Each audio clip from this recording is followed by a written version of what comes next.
So King Solomon was king over all Israel.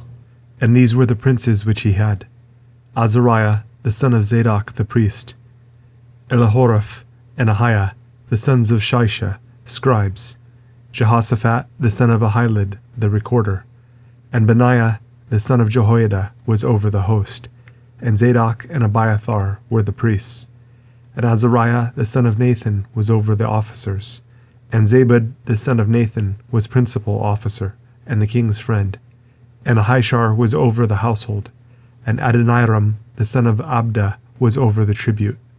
And Solomon had 12 officers over all Israel, which provided victuals for the king and his household. Each man his month in a year made provision. And these are their names: the son of Hur in Mount Ephraim, the son of Dekar in Makaz, and in Shalbim, and Bethshemesh, and Elon Bethhanan, the son of Hesed in Araboth.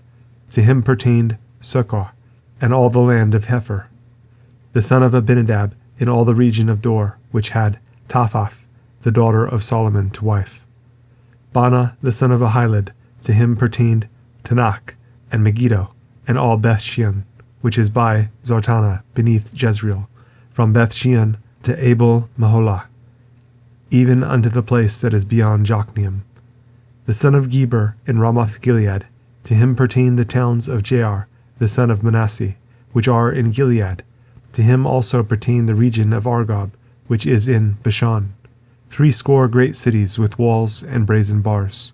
Ahinadab, the son of Edo, had Mahanaim.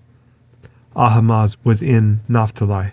He also took Basmath, the daughter of Solomon, to wife. Bana, the son of Hushai, was in Asher and in Aloth.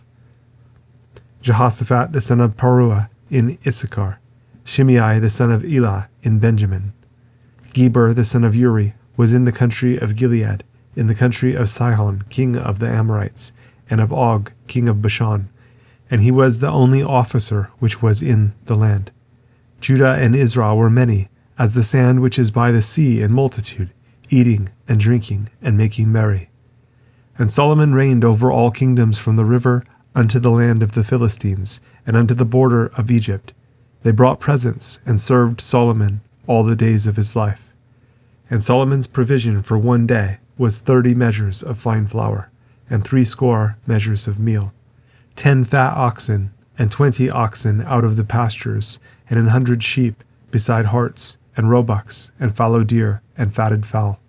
For he had dominion over all the region on this side the river, from Tiphsah even to Azah, over all the kings on this side the river, and he had peace on all sides round about him.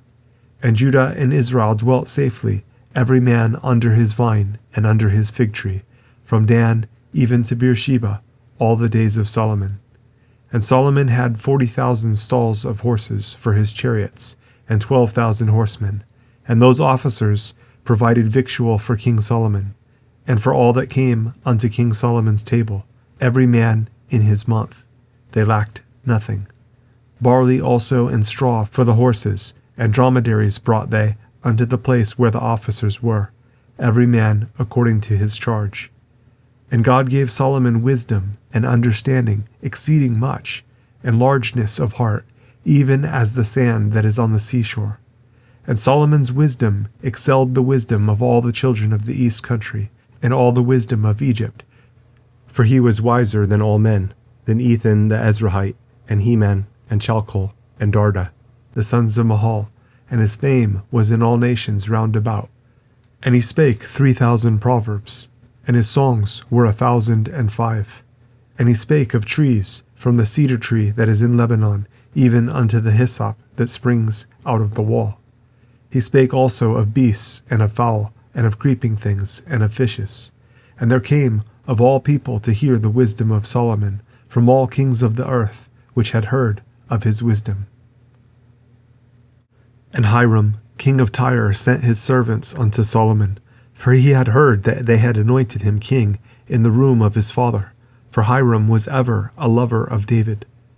And Solomon sent to Hiram, saying, You know how that David my father could not build an house unto the name of the Lord his God, for the wars which were about him on every side, until the Lord put them under the soles of his feet.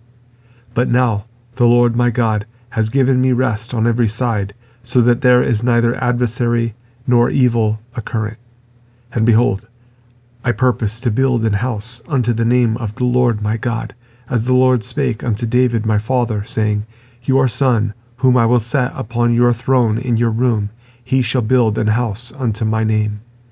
Now therefore command you that they hew me cedar trees out of Lebanon, and my servants shall be with your servants, and unto you will I give hire for your servants according to all that you shall appoint. For you know that there is not among us any that can skill to hew timber like unto the Sidonians. And it came to pass when Hiram heard the words of Solomon, that he rejoiced greatly, and said, Blessed be the Lord this day, which has given unto David a wise son over this great people.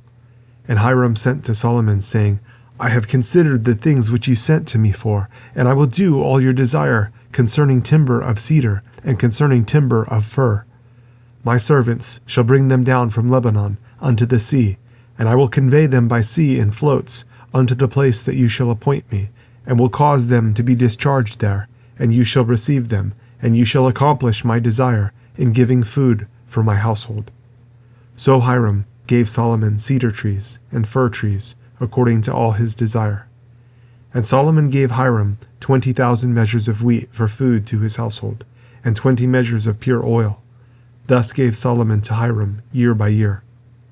And the Lord gave Solomon wisdom, as he promised him, and there was peace between Hiram and Solomon, and they two made a league together. And King Solomon raised a levy out of all Israel, and the levy was 30,000 men. And he sent them to Lebanon, 10,000 a month by courses. A month they were in Lebanon, and 2 months at home, and Adoniram was over the levy. And Solomon had 70,000 that bare burdens, and 80,000 hewers in the mountains, beside the chief of Solomon's officers which were over the work, 3,300, which ruled over the people that wrought in the work. And the king commanded, and they brought great stones, costly stones, and hewed stones, to lay the foundation of the house. And Solomon's builders and Hiram's builders did hew them, and the stone squarers. So they prepared timber and stones to build the house. And it came to pass in the 480th year, after the children of Israel were come out of the land of Egypt, in the 4th year of Solomon's reign over Israel, in the month Ziph, which is the 2nd month, that he began to build the house of the Lord. And the house which King Solomon built for the Lord, the length thereof was 80 cubits, and the breadth thereof 20 cubits, and the height thereof 30 cubits. And the porch before the temple of the house, 20 cubits was the length thereof, according to the breadth of the house, and 10 cubits was the breadth thereof before the house. And for the house he made windows of narrow lights. And against the wall of the house he built chambers round about, against the walls of the house round about, both of the temple and of the oracle. And he made chambers round about. The nethermost chamber was 5 cubits broad, and the middle was 6 cubits broad, and the third was 7 cubits broad. For without in the wall of the house he made narrowed rests round about, that the beams should not be fastened in the walls of the house. And the house, when it was in building, was built of stone made ready before it was brought there, so that there was neither hammer, nor axe, nor any tool of iron heard in the house while it was in building. The door for the middle chamber was in the right side of the house, and they went up with winding stairs into the middle chamber, and out of the middle into the third. So he built the house, and finished it, and covered the house with beams and boards of cedar. And then he built chambers against all the house, 5 cubits high, and they rested on the house with timber of cedar. And the word of the Lord came to Solomon, saying, Concerning this house which you are in building, if you will walk in my statutes, and execute my judgments, and keep all my commandments to walk in them, then will I perform my word with you, which I spake unto David your father. And I will dwell among the children of Israel, and will not forsake my people Israel. So Solomon built the house, and finished it. And he built the walls of the house within with boards of cedar, both the floor of the house, and the walls of the ceiling. And he covered them on the inside with wood, and covered the floor of the house with planks of fir. And he built 20 cubits on the sides of the house, both the floor and the walls with boards of cedar. He even built them for it within, even for the oracle, even for the most holy place. And the house, that is, the temple before it, was 40 cubits long. And the cedar of the house within was carved with knops and open flowers.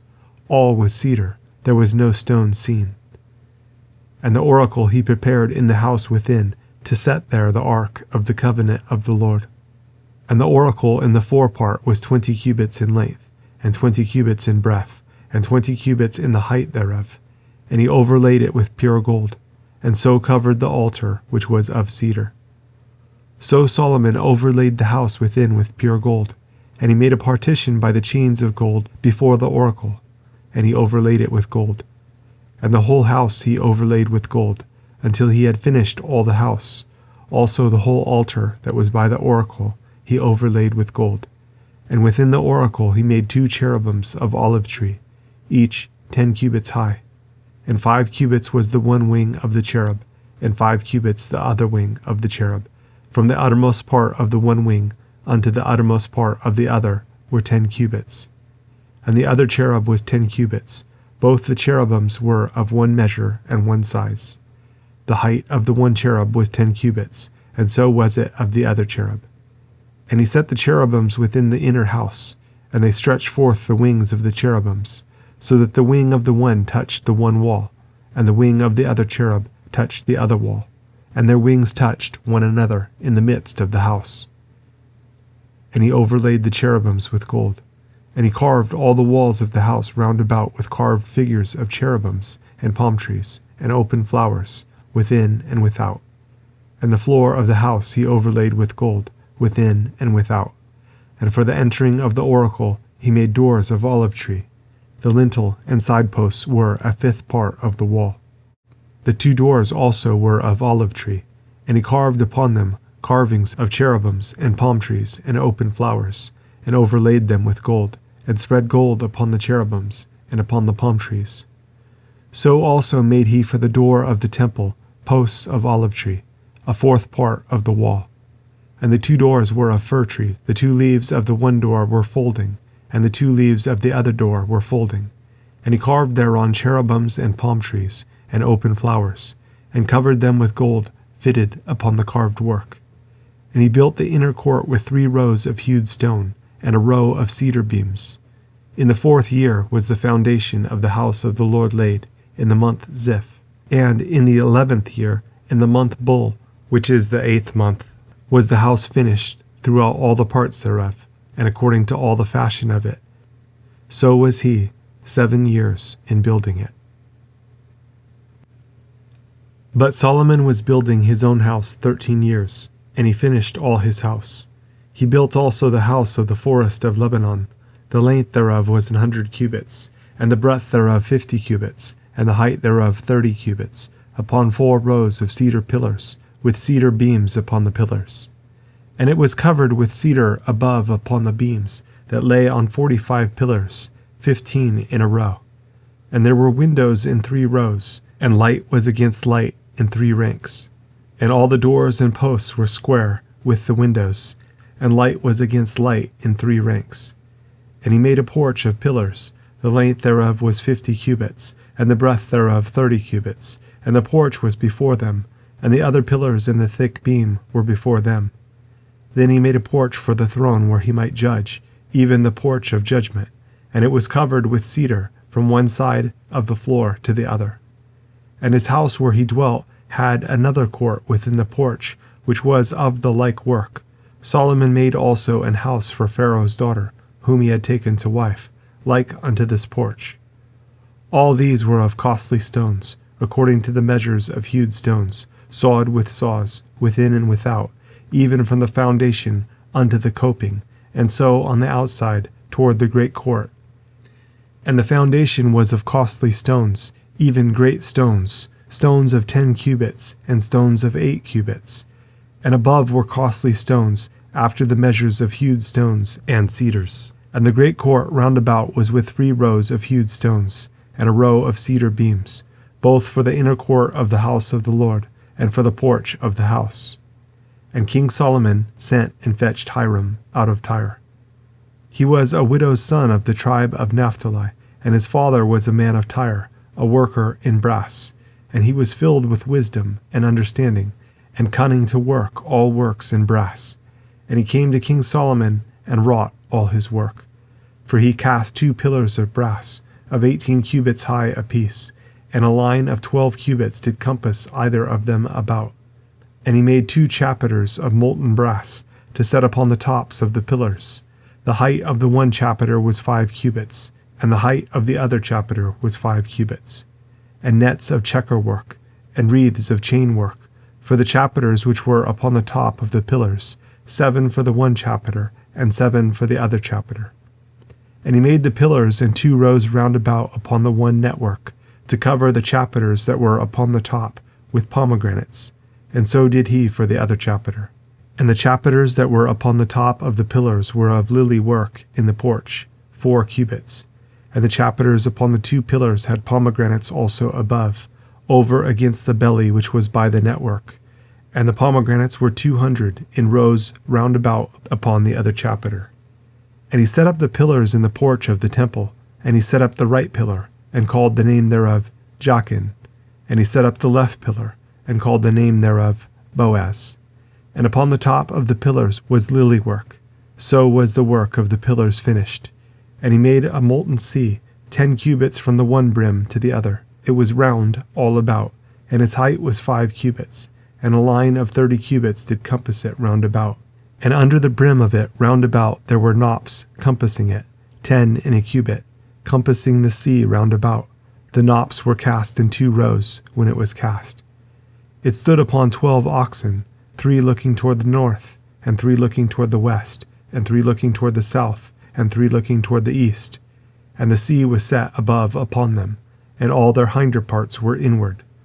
And it was an handbreadth thick, and the brim thereof was wrought like the brim of a cup, with flowers of lilies. It contained 2,000 baths. And he made 10 bases of brass. 4 cubits was the length of one base, and 4 cubits the breadth thereof, and 3 cubits the height of it. And the work of the bases was on this manner.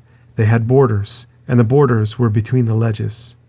And on the borders that were between the ledges were lions, oxen, and cherubims. And upon the ledges there was a base above, and beneath the lions and oxen were certain additions made of thin work.